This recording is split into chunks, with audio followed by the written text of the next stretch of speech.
Buenas tardes, bienvenidas y bienvenidos a esta Bienal Ciudad y Ciencia 2023.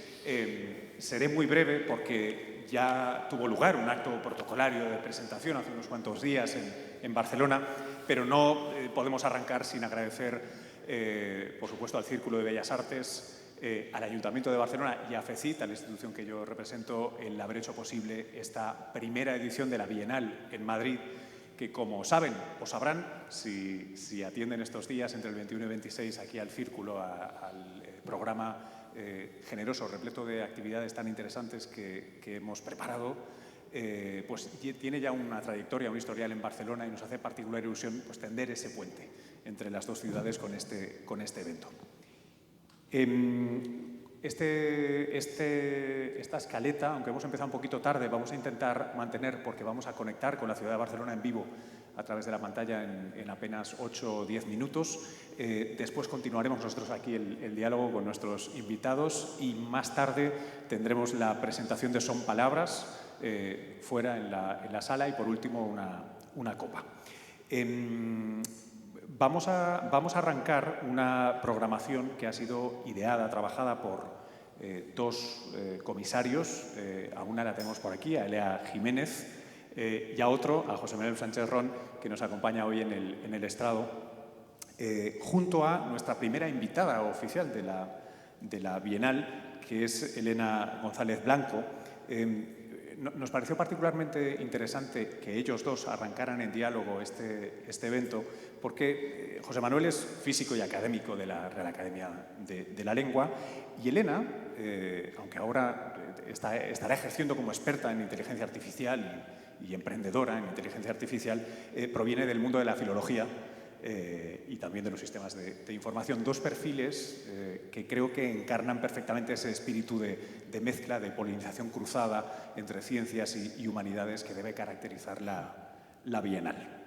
Una Bienal, por cierto, que antes citaba brevemente al Círculo, a FECIT, al Ayuntamiento, pero que, como saben muchos de los que están aquí presentes, nos han ayudado a hacer posible numerosas instituciones, universidades, embajadas, en fin, a los que queremos dar nuestro más sentido agradecimiento.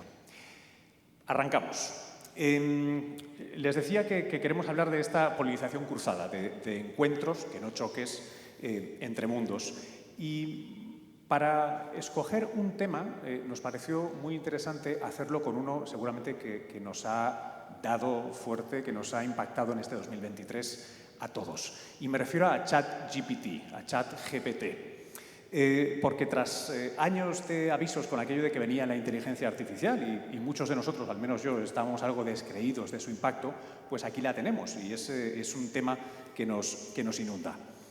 Sin embargo, si le preguntan algo a la inteligencia artificial… Por cierto, ¿algunos de ustedes han jugado ya con esta herramienta? ¿Pueden levantar la mano aquellos que hayan probado esta herramienta? ¿Están sorprendidas, sorprendidos? Sí. Es curioso porque uno puede leer un poco de todo, ¿no? Resulta que las respuestas que uno recibe son instantáneas, esto parece mágico, tienen una seguridad, un aplomo que ya quisiéramos muchos para nosotros mismos, pero a menudo están equivocadas, ¿no? Decía el semanario The Economist que es, bueno, como la mayoría de economistas, ¿no?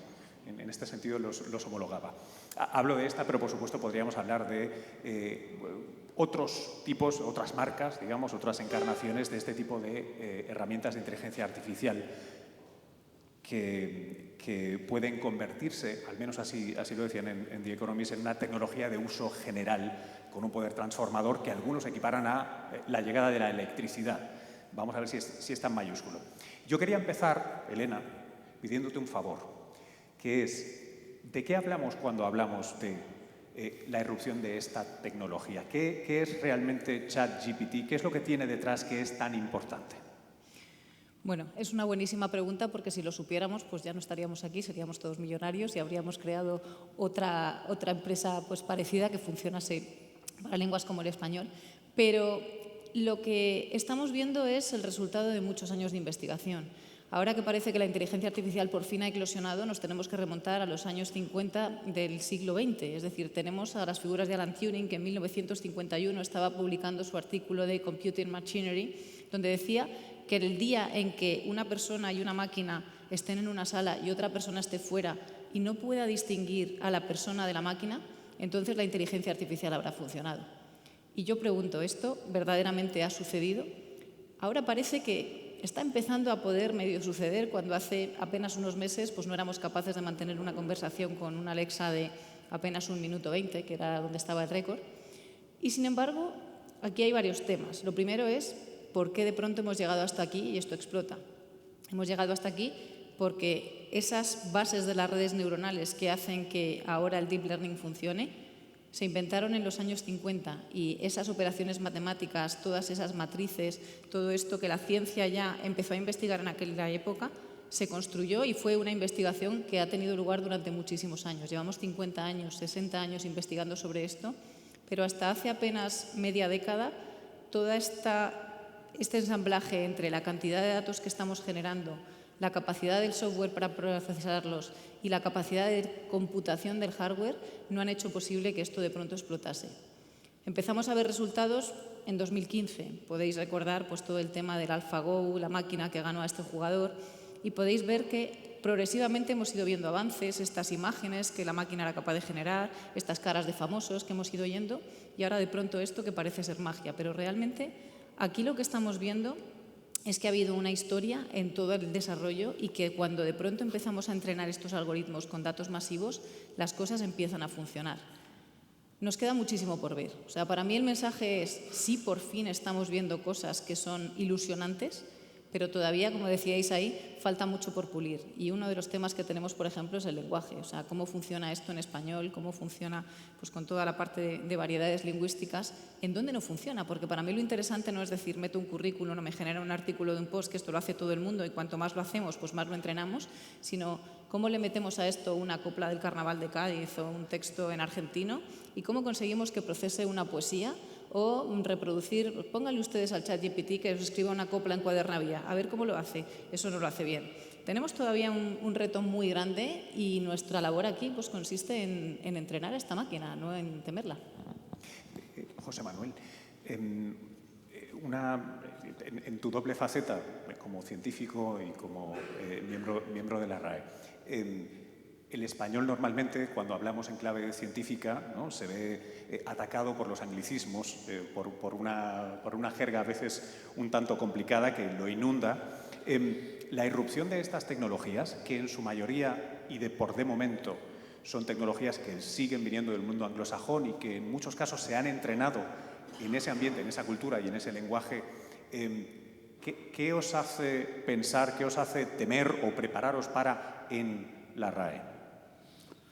Bueno, el problema de los anglicismos, sobre todo extranjerismos, incluso coloquialismos o regionalismos, es uno que no solo preocupa a la RAE, sino a la cultura española, sobre todo los anglicismos y extranjerismos. Lo vemos en la calle, que pues comercios que todo el mundo sabe de qué van y que tienen un nombre evidente y de hace mucho tiempo en castellano o español, sin embargo se anuncian en inglés.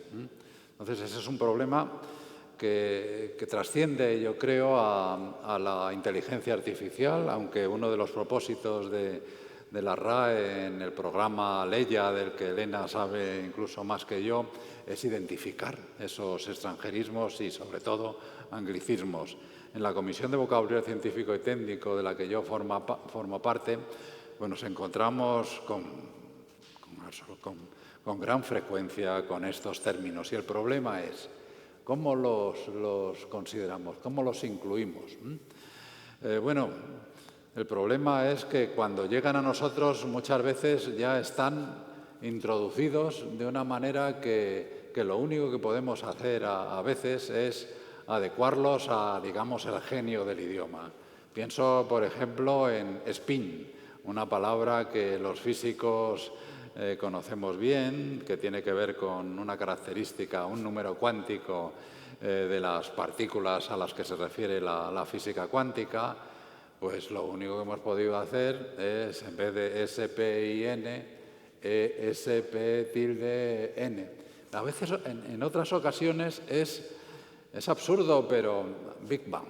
¿quién dice gran estallido? Nadie. De manera que el problema no, bueno, un buen sistema de inteligencia artificial que identifique todas estas palabras, las identificará. Pero ¿qué hacemos con ellas?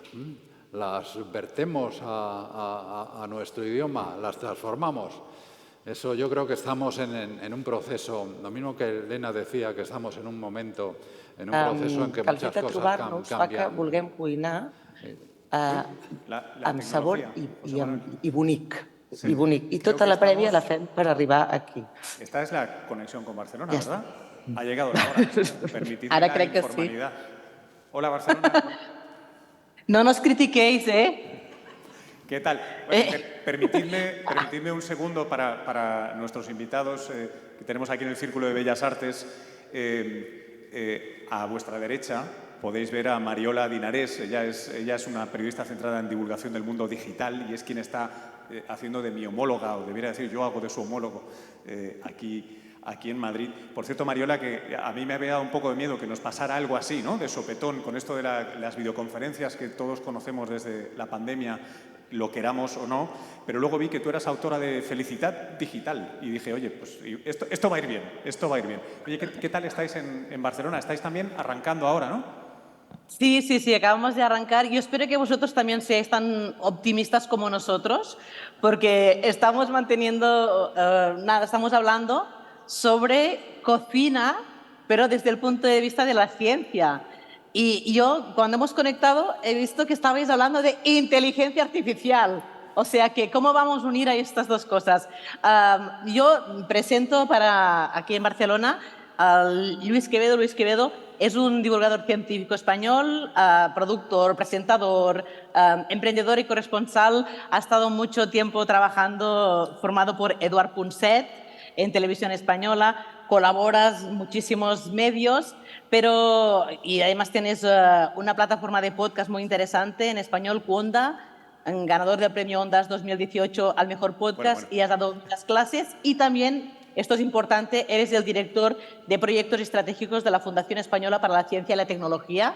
No, se tienen que decir los currículums porque vale. Eres muchas cosas y estás en muchos sitios, ¿eh? Oye, Mariola, yo os quería preguntar, me has dicho que estáis hablando de cocina desde el punto de vista científico. Pues sí, mira, os presento un poco nuestros protagonistas. Por favor. Josep Perelló es catedrático del Departamento de Física de Materia Condensada de la Universidad de Barcelona. Es también investigador y, por ejemplo, en 2013 creó el Open Systems de la UEB, un grupo de investigación que pone en marcha proyectos de investigación. Pero a su lado está Ada Parellada. Es hija de la Fonda Europa de Granollers, conocida muchísimo aquí en Cataluña y fuera de Cataluña, un establecimiento con más de 250 años de historia. En el 93 empezó su aventura culinaria con un restaurante, un local de comidas en medio de la Eixample de Barcelona que se llama Semproniana. Ha escrito 20 libros de recetas, incluso una novela que se llama Sal de Vainilla, y ha colaborado mucho en medios de comunicación, como tú, pero en otros temas. Pero lo interesante de Ada, y aquí vais a ver la importancia y por qué la unimos en la ciencia, es muy activa en la lucha contra el desperdicio alimentario. También es patrona de la Fundación Espugla 2 y ha participado en muchas acciones para poner de manifiesto este problema mundial, ¿no? Por ejemplo, es patrona de la Fundación Acción Solidaria contra el Paro y a raíz de la COVID-19 ha puesto en marcha el Menú Circular. Es un proyecto de doble impacto social y económico que vela para garantizar el derecho a la alimentación. Es decir, que todo eso pasa en la cocina, pero pasa en la vida también, ¿no? Y es un poco la Bienal Ciutat y Ciencia en Barcelona se va a centrar mucho en la vida. ¿Crees que tiene alguna vinculación con lo que estáis hablando vosotros?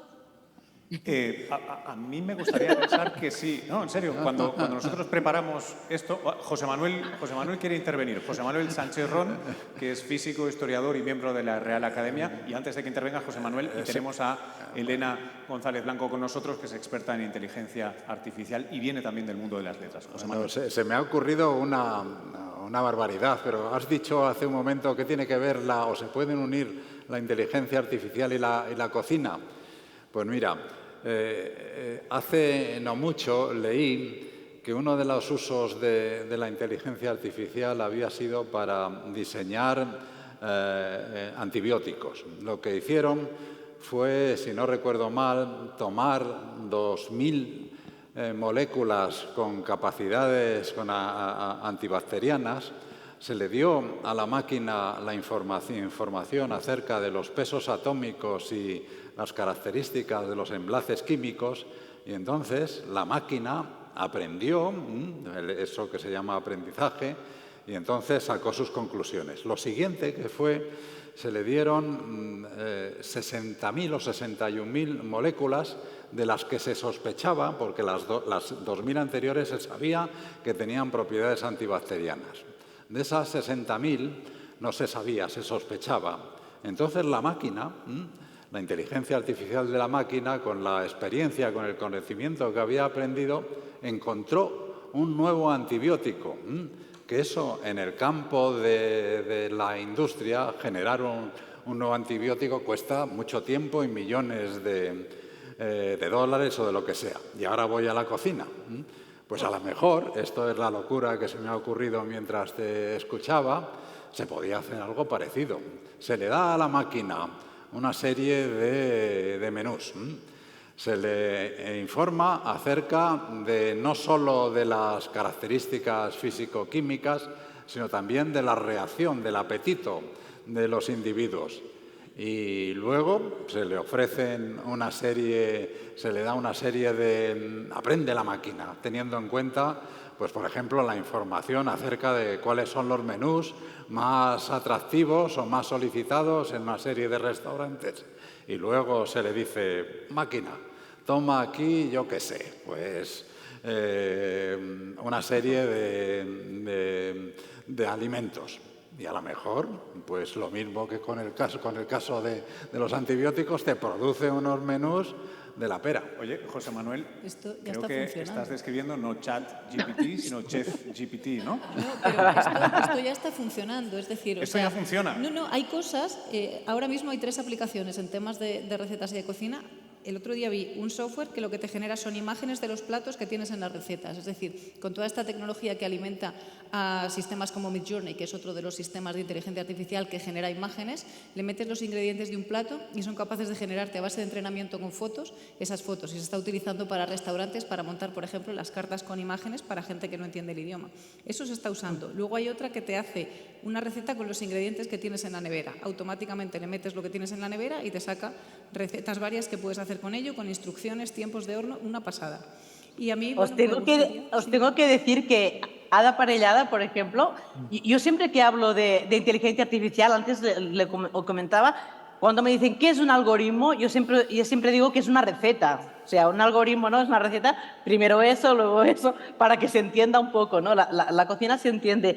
Ada Parellada, o sea, ella es muy digital porque hace unos directos de Instagram muy seguidos, o sea, lo pongo en contexto porque es muy de redes sociales y tiene mucha repercusión y tiene una gran comunidad, pero no sé qué le parece la entrada de la tecnología en la cocina. Todo esto que comentaban, tú antes me has dicho, esto del ChatGPT me da mucho miedo, ¿no? Bueno, a mí me da mucho miedo a nivel personal, no las en castellano, ¿no? Ahora mejor. Sí. No las aplicaciones en la cocina. A ver, la cocina es un centro tecnológico de primer nivel y todas las innovaciones tecnológicas siempre han sido muy bienvenidas. O sea, no somos un colectivo retrógrado, ni mucho menos, ni anquilosado en el pasado. Al contrario, tenemos mucho interés en que nos facilite la vida, ¿no? Porque gracias a la tecnología podemos hacer más y mejor. Esto, por supuesto, no somos nada en este sentido. Pero sí que en algunas cosas que tú explicas, hablas de que tenemos que volver a los orígenes en la cocina también. Claro, no, lo que tenemos es que cocinar con sentido, o sea, tiene que tener un sentido la cocina, o sea, después hablarás con la inteligencia artificial para que te ayude o con las herramientas que hay para que te ayuden a mejorar este sentido o a facilitarte esta cocina con sentido.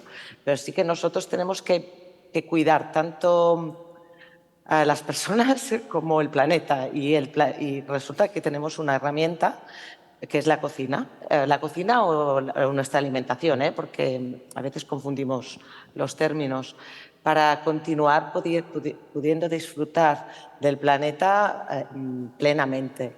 Y la alimentación tiene mucho, mucho que hacer, mucho que... costa més en castellà, pero bueno... tiene mucho impacto en cuanto... Pero yo creo que también otra idea interesante, que quizás Elena ya iba por aquí, ¿no? Es también cómo se entrenan, ¿no?, estos algoritmos, ¿no? Y también la cocina lo que tiene también es un aprendizaje o un conocimiento popular, ¿no? Y esta inteligencia colectiva que generamos. Sí. O sea, bueno, lo de la inteligencia artificial, cuando ha dicho Mariola que yo le tenía miedo, es porque nosotros somos una especie perezosa, estaréis de acuerdo, ¿no?, conmigo, que somos, o sea, estamos preparados para genéticamente, bueno, genéticamente o no sé cómo se llama, pero quiero decir que somos perezosos. Somos perezosos, porque estamos preparados para ahorrar mucha energía para cuando pase un mamut o algo poder salir corriendo a cazarlo, ¿no? Y el resto del día estamos reservando energía. Entonces hemos trabajado siempre hemos estado estudiando la manera de subrogar nuestro esfuerzo. Pues con las patas pues buscamos un caballo que nos llevara, o después ya la tecnología, pues la automoción, ¿no? Las manos, pues la revolución industrial nos suplió las manos. Y ahora parece que queremos sacarnos de encima el pensar, ¿no?, el cerebro. Y esto es lo que me da miedo, ¿no?, porque nosotros somos hombres, bueno, seres humanos porque tenemos cerebro, porque hemos desarrollado el cerebro, no somos sapiens porque hemos desarrollado el cerebro. Entonces me da pánico subrogar el cerebro, sinceramente, y desde un punto de egoísmo total. O sea, que me parece maravilloso que la inteligencia artificial, que no me gustaría que se llamara inteligencia, por favor, me gustaría que se llamara artificial, pues la pudiéramos usar para mejorar nuestras condiciones, ¿no? Pero que no nos suplante, porque entonces egoístamente me voy a quedar sin trabajo. No. Esto es una falacia, tenéis que replicar eso, ¿eh? Sí. Replicármelo, por favor, y tranquilizarme, porque yo y miento. Vamos a hacerlo. Tenemos aquí a una experta en estos temas. Me gustaría, ya que estamos en clave culinaria, meter la cuchara un momento y recordar desde el mundo culinario que, de hecho, la cocina es la externalización de la digestión. Es una tecnología que nos ha permitido reducir el gasto energético en intestinos para crecer un cerebro más importante. Por tanto, históricamente, las herramientas que nos han permitido externalizar nos han hecho más inteligentes. Tal vez sea el caso de la inteligencia artificial. Elena. Bueno, yo creo que aquí no hay que tener miedo, es el primer mensaje. Nadie te va a suplantar. Te pueden imitar muy bien, que es lo que está haciendo el ChatGPT, pero realmente esa creatividad humana, esa capacidad de crear esa inteligencia, no lo va a hacer la máquina. La máquina lo que hace es aprender de un montón de datos. Entonces, tenemos que aprovechar ese aprendizaje para poder multiplicar por 1000 y aplicar ese conocimiento diferencial. Si la máquina pues, hace una colección de recetas o puede leer todas las recetas que sobre un plato se han hecho a lo largo de la historia, desde apicio hasta como agua para chocolate, volviendo a la parte de literatura, pasando por todos los recetarios de un Arguiñano o un David Muñoz, etcétera, podríamos tener un conocimiento acumulado en el cual solo nos buscase poner el punto diferencial o poner ese punto creativo del que hablabas. Así que yo en ese sentido sería muchísimo más optimista, porque si entras en las tripas del ChatGPT, ayer miraba yo un poco el tema culinario y a la paella le meten chorizo por defecto. Así que no te preocupes, porque creo que todavía estamos bastante lejos de tener ese entrenamiento fino con todos estos recetarios. Así que yo te diría que hay una labor importantísima por hacer, que es educarlo con los datos correctos y no con lo primero que los usuarios le meten al sistema. Entonces, bueno, creo que ahí precisamente vosotros, los expertos, tenéis muchísimo que decir a las máquinas y no temerlas, sino ayudar a que sean mejores en vuestro ámbito. Bueno, queridos amigos de Barcelona, os voy a pedir, Mariola o Josep o Ada, muy brevemente, si tenéis, ya que nos lleváis unas ediciones de ventaja, algún consejo que darnos ahora que nos iniciamos en Madrid en la Bienal Ciudad y Ciencia, antes de despedirnos de esta conexión virtual. Josep. Bueno, yo lo que, no sé, Luis, yo como comisario estuve en la primera, ¿no? Y la segunda no estuve, que fue la época de COVID, y ahora está en la tercera. Yo creo que es magnífico que podamos empezar a pensar bienales que no estén solamente localizadas en un sitio, que no se planteen desde el espíritu de la competencia, sino desde la cooperación, ¿no? Y después, por otro lado, mucha energía, porque creo que también tenéis un largo listado de actividades durante un periodo relativamente reducido de tiempo y que para los comisarios mucha energía, para los organizadores mucha paciencia, ¿no? Y poderlo disfrutar al máximo, ¿no? Con toda la gente que venga a las actividades. Bueno, pues muchas gracias, muchas gracias y que vayan muy bien estos días de Bienal. Seguiremos conectados, tenemos algunos eventos que tienen lugar en días distintos en las dos sedes, en fin, será una semana compartida. Un abrazo. Moltes gràcies. Adeu. Adeu. Adéu-siau. Doncs, mira, la veritat és que amb connexions com aquestes es produeixen converses, no sé si surrealistes, però sí. Y volvemos a quedarnos aquí, pero efectivamente, como ven, tendremos toda esta semana eventos en los que, sea por streaming o quien tenga la suerte de subirse en un AVE y cruzar hacia Barcelona, podrá asistir también a eventos allí. Un tema que me venía a mí a la cabeza y que es un poco uno complementario a lo que te lanzaba antes, José Manuel, a ti. Decía cómo el inglés, ¿no?, ataca o ofende al castellano, al español. Pero claro, ahora conectábamos con Barcelona y este tipo de tecnologías se alimentan, ¿no?, de bases de datos masivas, tienen un coste, tienen una escalabilidad, tienen modelos de negocios. ¿Cómo quedan lenguas que son más minoritarias, como puede ser el caso del catalán o del euskera, lenguas cooficiales aquí, o el gallego? José Manuel, Elena. Bueno, yo antes déjame terminar lo que el iba corte, a decir. es verdad No. que te han cortado. No. Prosigue. No. Yo creo que lo mismo que las llamadas nuevas, la tecnología está cambiando el mundo desde hace mucho tiempo, y una de las cosas que es una especie de mantra para mí es la experiencia que yo tengo como historiador: la tecnología siempre gana. Nos guste o no nos guste, nos ofenda a viejos valores que tengamos, pero nos adecuamos a ella porque ofrece cosas nuevas. Bueno, con respecto a lo que estábamos hablando antes, yo creo que en particular el español, el castellano, está, debido a esa invasión y a esa unificación y los fenómenos asociados a la transmisión prácticamente instantánea de información y el prestigio del inglés, está en un momento de transformación. Y que dentro de 10 años, aunque mantendremos, y fundamentalmente, sobre todo, gracias a la literatura, el problema es si la literatura se sigue leyendo lo suficiente como para condicionar o influir lo suficiente en el idioma. Yo creo que dentro de 10 años, en algunos aspectos, nuestro idioma será diferente. No hay que asustarse, porque, bueno, si hubiéramos sido estrictos, seguiríamos hablando en latín. Con respecto a las otras lenguas, yo creo que ahí Elena tiene mucho más que decir. Desde luego, los programas que en particular la Real Academia Española, el programa LEIA, Lengua e Inteligencia Artificial, que se ha planteado y que estamos empeñados en llevarlo a buen puerto, esto se refiere al castellano únicamente, pero no veo ningún tipo de diferencia que se pueda establecer con respecto a otras lenguas. El problema, que de nuevo Elena tiene una visión más amplia que la que puedo tener yo, y no solo más amplia, sino mucha más información.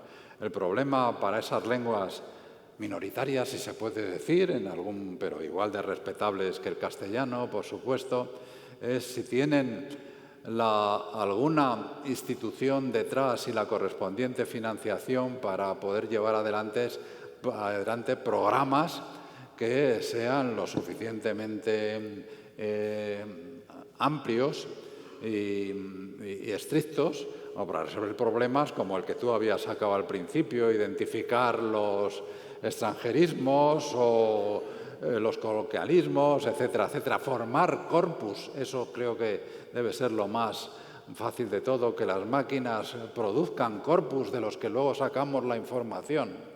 Sí, y en este sentido has tocado un punto súper interesante y es que efectivamente en toda el área de las lenguas peninsulares se ha hecho muchísimo en temas de investigación. Históricamente, los grupos de investigación más potentes han estado siempre País Vasco, Cataluña, Galicia, Alicante, Valencia, por razones históricas de traducción automática. Es decir, había una necesidad de automatizar todas estas traducciones, ¿no? De poder comunicarnos siempre de una forma bilingüe, y los mejores grupos de investigación están vinculados a estas geografías. Y ahora lo que estamos viendo es que no solamente hacen falta grupos de investigación, que son por supuesto la piedra angular en este ámbito, sino también esa colaboración entre grupos de investigación, empresas y datos, porque precisamente para que esta inteligencia artificial funcione, lo que tenemos que hacer es un entrenamiento mucho más allá de la investigación, que iba estableciendo una serie de reglas, pero hace falta volumen, hace falta capacidad, hace falta software, hardware, expertos, y esto está adquiriendo una dimensión enorme, ¿no? Entonces, estamos en ese punto interesante donde ese conocimiento históricamente ha estado ahí, pero necesitamos dar el siguiente salto. Y ahí todos tenemos, empezando por el español, pero también con las otras lenguas, tenemos ese reto enorme de cómo se llega a este siguiente salto, pasando de lo que tenemos a esa creación masiva, a ese entrenamiento masivo, conservando ese conocimiento. Porque ¿cuál es el problema de todo esto? Que cuando empresas como ChatGPT, OpenAI y demás se meten aquí, este entrenamiento normalmente se hace con traducción del inglés o con escalado a partir de datos donde no está ese conocimiento. Y ahí es donde vosotros tenéis ese estudio histórico de años de fonética, fonología, lexicografía, variantes diatópicas, diastráticas, diafásicas, todo lo que son variedades lingüísticas en función social, en función de registros orales, en función de todo lo que hay, por ejemplo, en el español de Latinoamérica. Esto, el ChatGPT y la inteligencia artificial, a día de hoy no lo tiene, pero no lo tiene porque nadie se lo ha enseñado. Y ese conocimiento lo tenemos nosotros. Y aquí es donde podemos tener de verdad una ventaja competitiva enorme, posicionando el español y toda nuestra cultura, que al final no deja de ser un reflejo en la lengua, en la inteligencia artificial. Sí, porque una de las cosas que no he dicho es que la intención, en primer lugar, de Leia era que las máquinas hablen buen español. Porque, de nuevo, las máquinas están hablando y nos hablan constantemente, o las pedimos que nos hablen. Pero eso plantea un problema con relación a lo que tú dices. ¿Qué español? ¿Qué español? ¿El de Castilla? ¿El de Ecuador? ¿El de Argentina?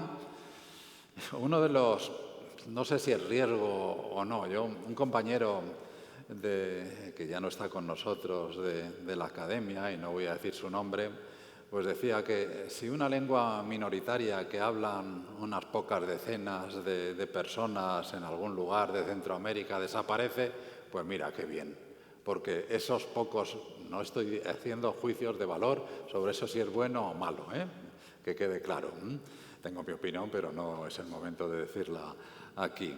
Porque, bueno, pues eso lo que implicaría, esas personas que solo hablaban en una lengua que entendían un puñado de individuos, les limitaba porque no podían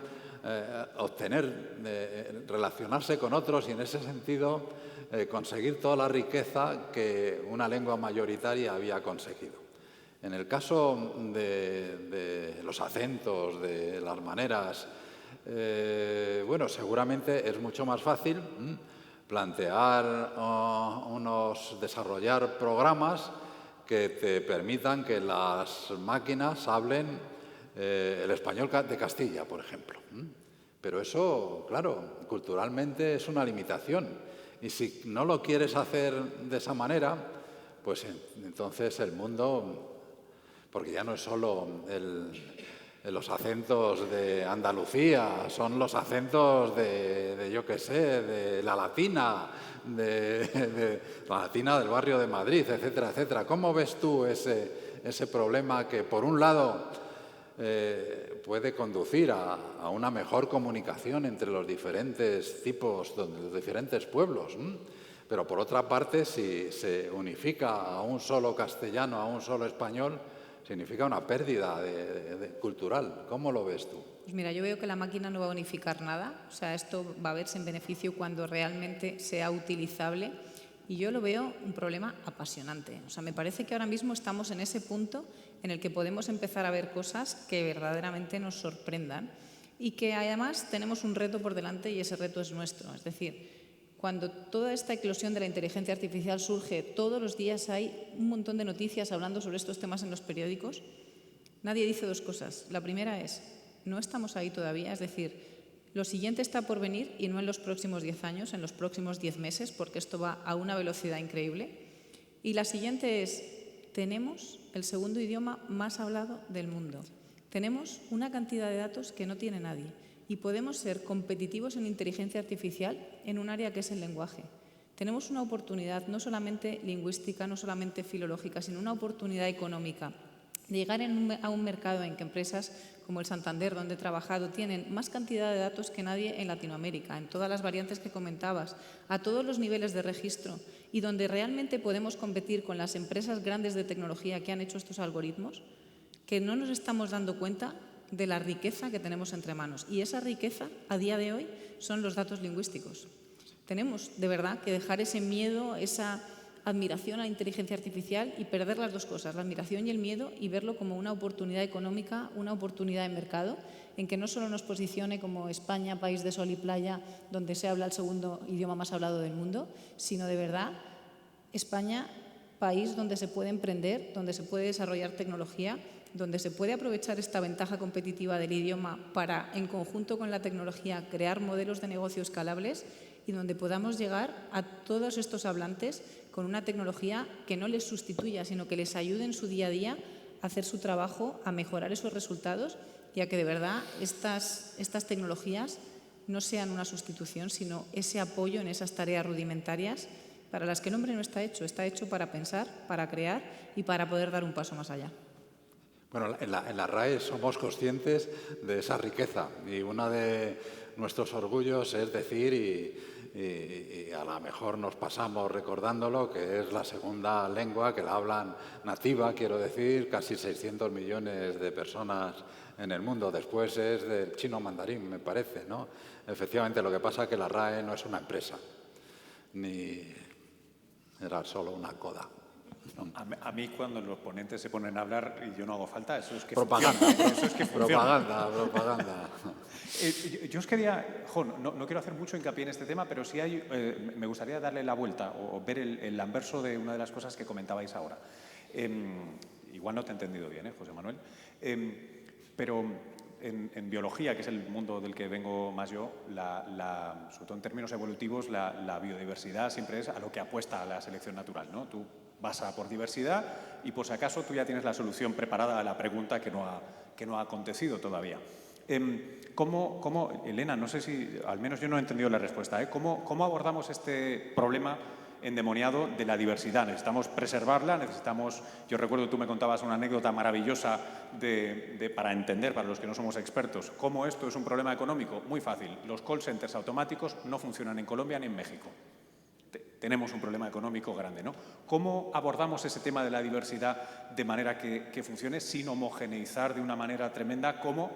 Y acabo aquí, claro, ya no sé si el español que hablamos ahora está tan influido por ver series en HBO, que es un español empobrecido de dobladores profesionales con traductores profesionales. ¿Qué estamos arriesgando aquí en este juego de la diversidad? Es que no se ha hecho todavía. Es que precisamente lo que tenemos que hacer no es anular esta biodiversidad, sino trasladársela a la máquina. Es decir, la máquina tiene a día de hoy capacidad de aprender, capacidad de registrar todas estas variedades, capacidad de adaptarse a esta variedad y capacidad de saber que si yo te hablo una frase en español de Chile y te estoy diciendo una serie de cosas que fonéticamente puedo identificar, esa variedad de lenguaje tiene que ser la siguiente en la conversación.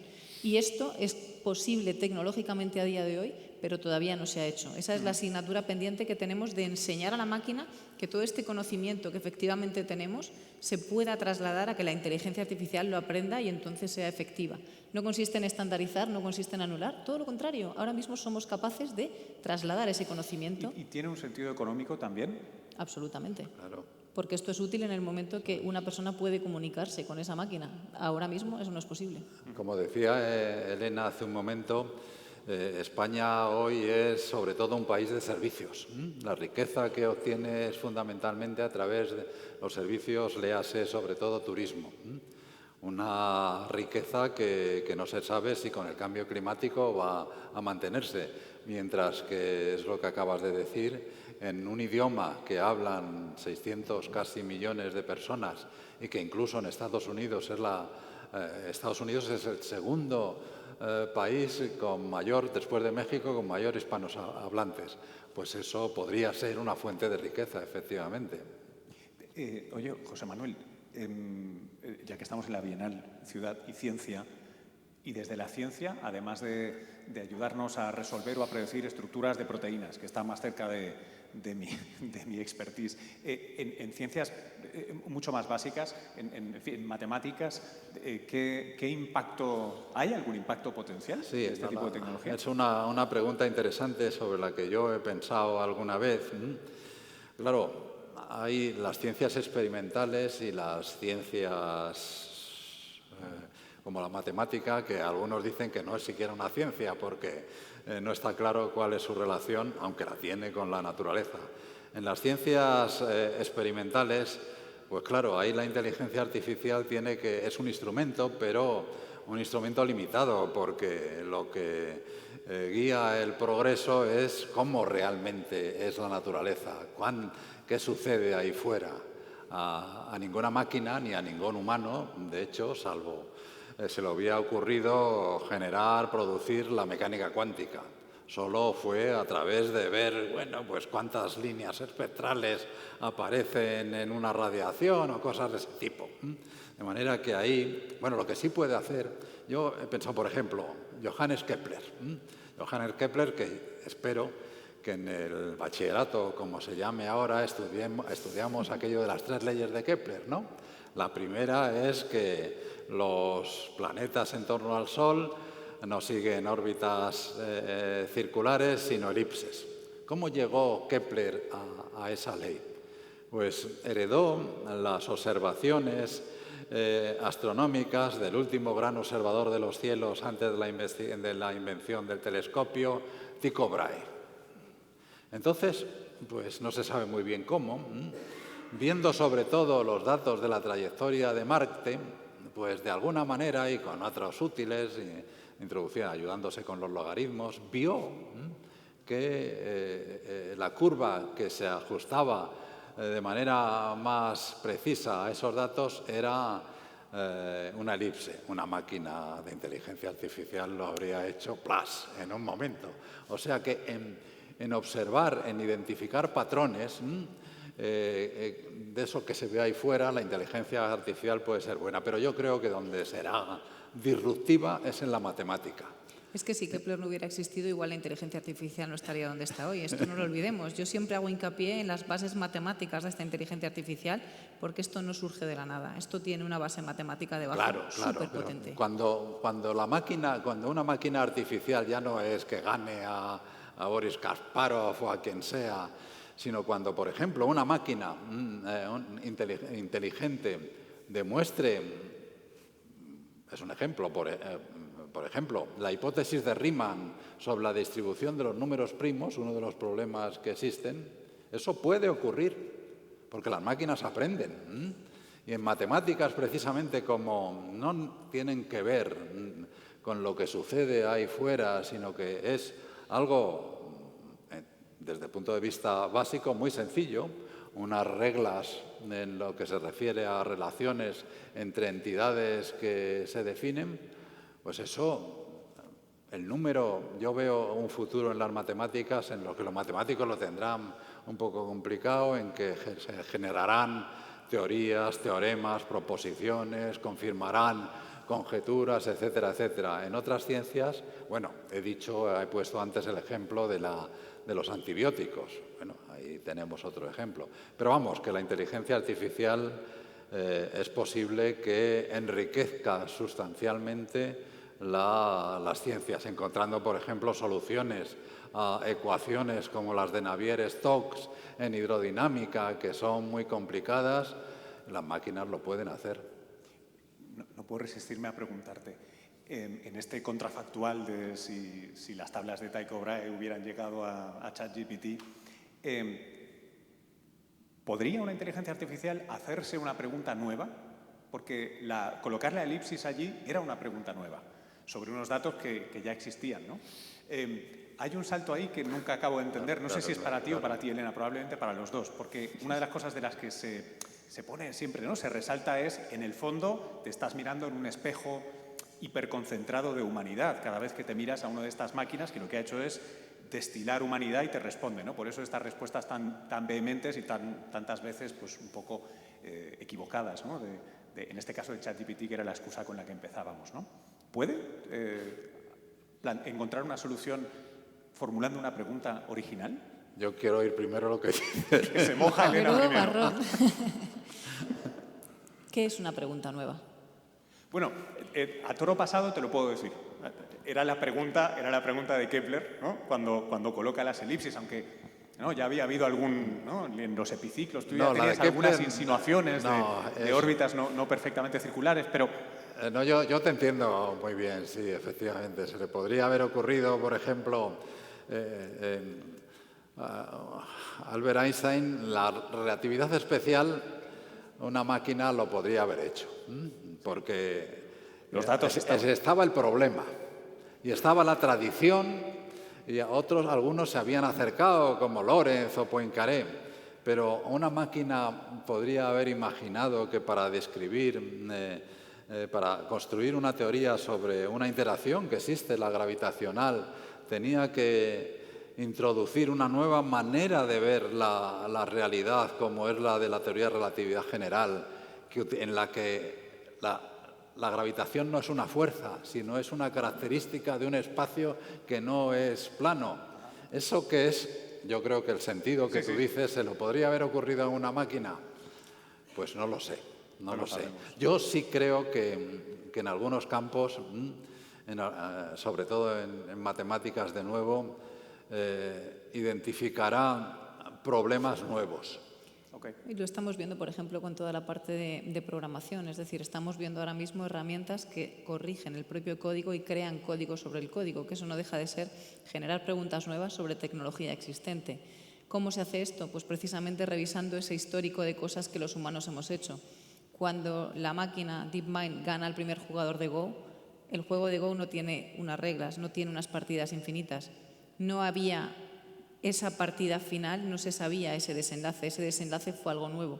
Pero ese nuevo se entrena a partir de comportamientos recurrentes a través de hechos históricos. Es decir, a tu pregunta, sí, se podía haber generado una pregunta nueva, pero basada en cómo estas preguntas se han formulado a lo largo del histórico de los años y, como bien has dicho, condensando ese conocimiento humano de pronto en una cápsula que es capaz de replicar comportamientos, porque al final, como bien sabemos, el ser humano es el único que cae 2 veces en la misma piedra. Entonces, probablemente las preguntas sean las mismas, pero preguntadas en otro estatus, en otro tiempo y en otro ecosistema, ¿no? Esto es casi como regreso al futuro. ¿Podrían haber sido las cosas distintas? Pues probablemente no, si el pasado no hubiera sido existido, pero probablemente sí, porque las preguntas que ahora se plantea la inteligencia artificial son nuevas. Sí, me voy a poner el gorro. Ahora se va calentando la conversación, lo ven, ¿no? El gorro de imaginar locuras. Yo soy, lo confieso aquí, lo he dicho muchas veces, darwiniano profundo. Yo creo en Darwin y creo, bueno, por ejemplo, que somos parientes lejanos, es mi ejemplo favorito, de la lombriz de tierra. Para la lombriz de tierra, 1 más 1 igual a 2, cosa que no lo comprende. No, supongo yo, vamos. Entonces la cuestión es, nosotros comprendemos muy bien lo que quiere decir 1 más 1 igual a 2 y otras cosas, pero lo comprendemos todo. Por ejemplo, hay cosas que la ciencia, y sobre todo fundamentalmente el Big Bang. ¿Cómo es eso de que el tiempo nace en un momento determinado, que antes no existe, no tiene sentido hablar de antes, etcétera, etcétera, esas cosas? Bueno, la cuestión es que si nosotros extraemos las lecciones de nuestro parentesco con la lombriz de tierra, podemos decir, bueno, pero es que pues, hay cosas que sí tienen manera de entenderse, pero no somos capaces. La cuestión es, La inteligencia artificial nos trascenderá, a pesar de que nace de nosotros, evidentemente, pero nos trascenderá y será capaz de encontrar maneras de entender que están ajenas a las capacidades de esta cosa que tenemos aquí dentro. Mi respuesta es no. Y nunca tengo miedo ni soy temerosa en este sentido. Y al final hay que pensar que la inteligencia artificial es una máquina creada por un humano que sigue instrucciones por mucho que la hayamos entrenado bien. La máquina no piensa, la máquina se entrena con datos y las controlamos nosotros. Entonces, creo que hemos visto muchas películas de Hollywood en este sentido, pero cuando el hombre inventó el avión no quería inventar un pájaro, quería inventar algo que volase más rápido que los pájaros. Eso lo conseguimos, pero los aviones nunca serán pájaros. ¿Han visto? Qué precisión. Las 20 horas de la noche. Quiero agradeceros muchísimo que hayáis participado en este primer evento de la Bienal Ciudad y Ciencia. Recordarles que hasta el día 26 estamos aquí en el Círculo de Bellas Artes y quien decida pasar algún día en Barcelona, también en Barcelona, con esta programación que les dejará a hitos de cultura y ciencia. Lo tienen garantizado. Ha sido maravilloso tener esta conversación con vosotros, ¿no? Mentes humanas encarnadas todavía. Ya veremos si en la próxima edición, dentro de 2 años, incorporamos aquí a una computadora. De momento, José Manuel, ella seguirá, Elena, pero yo no. Yo tendrá una máquina aquí. Muchísimas gracias. Les recuerdo que ahora tendremos SOM. Tenemos una experiencia auditiva aquí fuera y después les invitamos a una copa o les invitan a una copa. Muchas gracias.